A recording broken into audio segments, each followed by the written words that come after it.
Ça vous plaît pas, Gérald Kierzek? Bonjour. Ça vous plaît pas, le passeport vaccinal? L'idée d'avoir une étiquette comme ça, malade ou pas malade, ou vacciné ou pas vacciné, me semble une boîte de Pandore qu'il ne faut pas ouvrir. En tout cas, ça fait 20 ans qu'on essaie de lutter contre ça, contre les discriminations vis-à-vis des gens séropositifs, etc.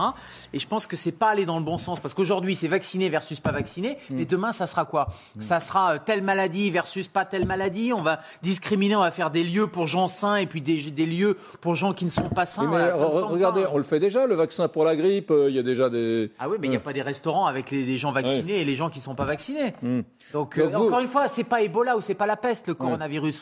Faut recontextualiser et replacer ça dans la réalité des chiffres. Et la réalité des chiffres, c'est un taux de mortalité qui est de 0,05%, donc qui est quand même relativement faible, qui touche les plus fragiles. D'ailleurs, c'est pas pour rien que ce sont les plus fragiles qui vont bénéficier de cette vaccination. Et aller faire comme ça cette espèce de passeport de discrimination me semble quelque chose qui n'est pas en rapport avec la gravité Gérald, de cette maladie. Je suis parti 5 jours en Guadeloupe avec ma femme. Ouais. La compagnie Air Caraïbes m'a demandé pour embarquer un test de moins de 3 jours que j'ai fourni. Alors c'est de la discrimination.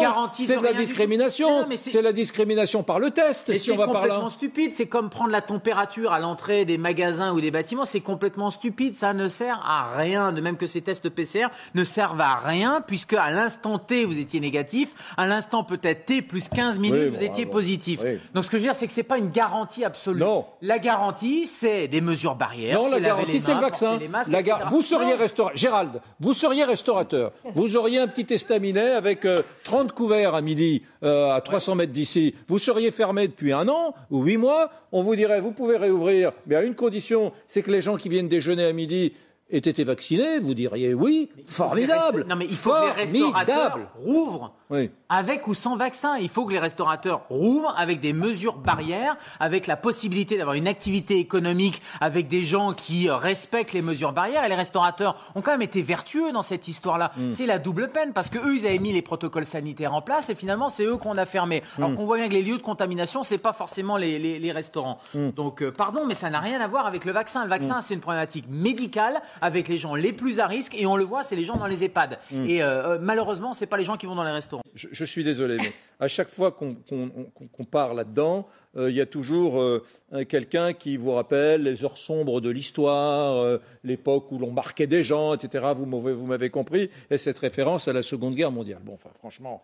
on ne parle simplement que d'un document qui dit « Monsieur est vacciné », par conséquent, il ne risque pas de transmettre une maladie à d'autres, et c'est de la santé publique. Arrêtez à tout le temps à nous ramener. On vous embauche si vous êtes vacciné, on vous embauche si votre dossier médical est vierge. Vous voyez, quand je parle de boîte de Pandore, c'est vraiment ça. C'est-à-dire qu'on fait d'une condition médicale, puisque c'est quand même ça, la vaccination, une condition médicale, on en fait une condition sociale. C'est-à-dire que vous êtes...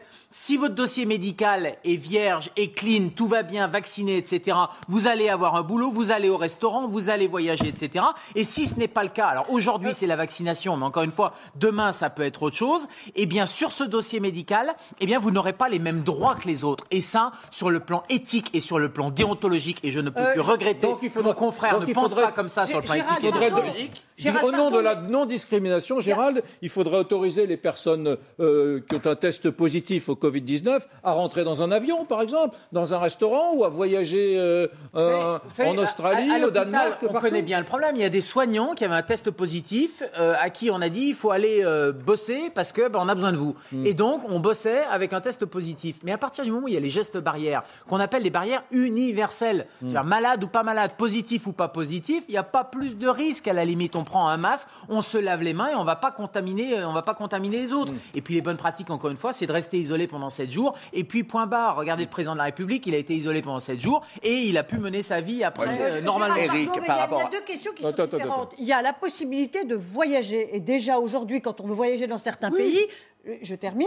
Quand on veut voyager dans certains pays, on doit être vacciné. On doit produire son certificat de vaccination. Sinon, on ne va pas dans certains pays. Je parle de la fièvre jaune. Donc, je ne vois pas en quoi le vaccin contre le Covid pourrait ne pas être utile si l'on veut voyager à l'avenir. Franchement, ça ne me choquerait pas. Mais en revanche, l'instaurer à l'intérieur du territoire et l'instaurer pour l'accès à certains lieux, ça c'est tout à fait différent. Et là, je vous rejoins. Mais il me semble que vous mélangez deux problèmes. Non, mais fièvre jaune, le tétanos, il y a des vaccins obligatoires en France. Diphtérie, tétanos, polio. Il y en a 11 vaccins. Et il y en a 11 pour les nouveau-nés. Mais pour les adultes, c'est le DT polio. Pourquoi ? Parce que ce sont des maladies gravissimes. Donc le bénéfice de la vaccination est largement supérieur au risque de la maladie. Non, mais docteur. Pour le coronavirus, pour tout un chacun, et notamment pour des gens qui sont en bonne santé, qui sont des gens qui peuvent voyager, qui vont au restaurant, etc. Bref, qui sont pas en EHPAD et qui n'ont pas 85 ans. Je vous rappelle que la médiane d'âge des décès, c'est 85 ans quand même.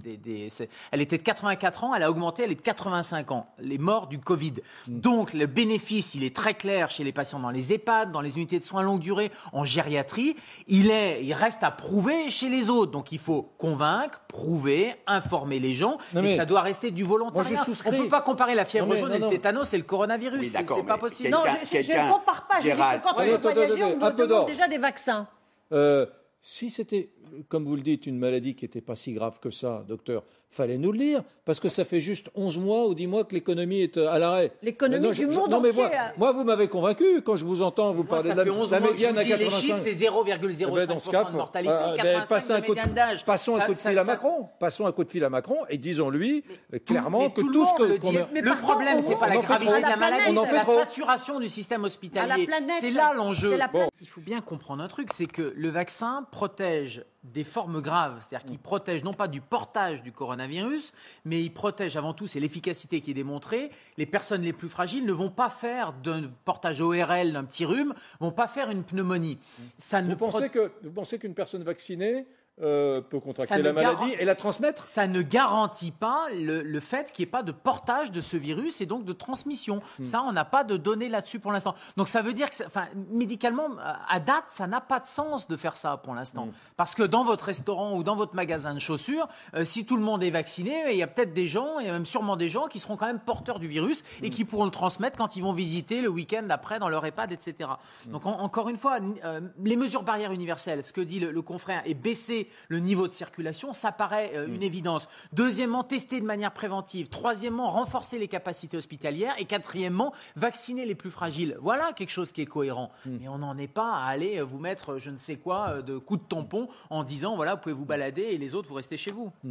Oui, il y a une objection de taille à ce passeport vaccinal et qui a été soulevée par le professeur Saluzzo, c'est que quand on voit les différentes étapes de la campagne vaccinale, on voit que ça va s'adresser d'abord à ceux qui habitent dans les EHPAD et le personnel soignant. Vous voulez dire que ce n'est pas les clients des boîtes de nuit ? La deuxième étape, c'est les plus de 75 ans, les plus de 85 ans, les plus de 55 ans. Et la troisième étape, ce sont les autres. Mais la troisième étape, elle n'intervient pas avant, au mieux, la fin du printemps. Et c'est cette troisième étape-là qui, me semble-t-il, sera déterminante pour peut-être assurer une immunité collective ou en tout cas 50 à 60% d'immunité dans la population. Donc qu'est-ce qu'il faut faire ? Il faut attendre le printemps pour décider de ce passeport vaccinal. Ça n'a aucun sens. Ça n'a aucun sens. Et puis il faut rouvrir. Je suis d'accord avec vous quand vous dites que les gens sont en train de crever économiquement. Il faut rouvrir avec des normes sanitaires. Il n'y a pas de raison, si le niveau de circulation est bas, il n'y a pas de raison de le faire. Et quand je parle de niveau de circulation, c'est pas les tests qu'on nous égrène tous les jours de PCR, ça monte, ça descend en fonction du week-end, etc. C'est vraiment d'aller faire des testings aléatoires selon la méthode des sondages